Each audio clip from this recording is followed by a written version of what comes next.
Routine for greyhounds is very important. If you're not ready at 8:30 in the morning to walk them, they will let you know. Greyhounds love a routine.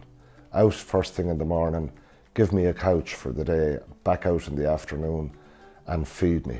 And they make the loveliest of pets evermore. So like family situation, they lie around the house all day long and you just take them out twice a day to go for their runs or their walks. Care centres are a concept that has started in the last few years that will allow people to come and see greyhounds that they may be interested in adopting. We already have a care centre in County Limerick which has been working very successfully for a number of years, but realised that we needed something in the eastern side of the country. Since 2019, approximately 8,000 Irish greyhounds have been adopted. Not all of them by the Irish Retired Greyhound Trust now, but many of them by other animal welfare organisations that have been supported by the Irish Retired Greyhound Trust. Diet does change because like racing greyhounds will have soup, meat, bread, nuts, and not everyone that's adopting will have that. So what we do is we try and cut a little bit on the meat, cut a little bit on the bread, cut a little bit on the soup, increase the nuts, that when they go to their new homes, we tend to ask the people to give them the same nut. We give them a bag of nuts when they're going to their new home so as they'll know it's no real change. When people adopt greyhound, they get a home care pack. When they bring the dog home, that's not the end of it. We have the care coordinator.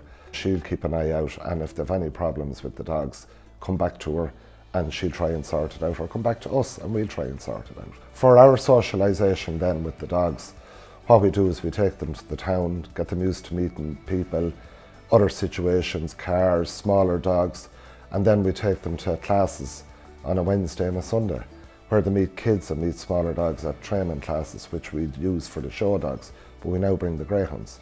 And it's a great way of getting them used to people and small dogs. The centre is funded as part of the Irish Greyhound Care Fund. Money for that comes from 10% of all admission fees, 50% of all sponsorship, 5% of net tote income, and 2% of all of owners' prize money. In effect, it can be said that every person who goes through the gates of a greyhound track in Ireland makes a contribution to the Irish Greyhound Care Fund and to Irish Greyhound Rehoming. Go on the website, fill in the form, you'll get a home visit, and the person that's doing the home visit is the one that will see what your situation is, what your needs are. Greyhounds are the very same as people. They all have their own personalities, and I suppose when you're at them as long as we're at them, you get to know their personality very quick. And this is why we often say, you know, when we see the forms filled in and what people are looking for, you can nearly always match a dog